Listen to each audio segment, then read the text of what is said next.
Verilmiş variantlardan hansı informasiya modeli hesab oluna bilər? Biz bilirik ki, modellər iki növə ayrılır. Maddi model və informasiya modeli.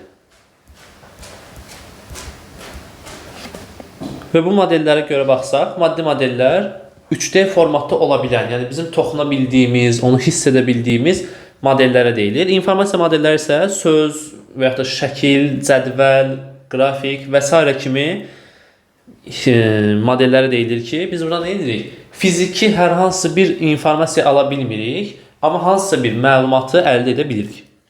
Bunlara baxsaq, qlobusdur, 3D formatda bir xəritədir. Qız qalası suveniridir, bu da nədir bizdə? 3D formatdadır. Heykəl bildiyimiz kimi hansısa bir canlının və s. bir heykəli ola bilər ki, o da bizə nədir?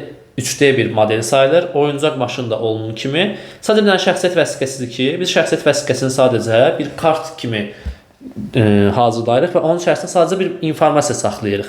Heç bir fiziki təmasla ala biləcəyimiz informasiyanı orada saxlaya bilmirik. Deməli, bizə şəxsiyyət vəsiqəsi nə oldu? İnformasiya modelinə aid oldu.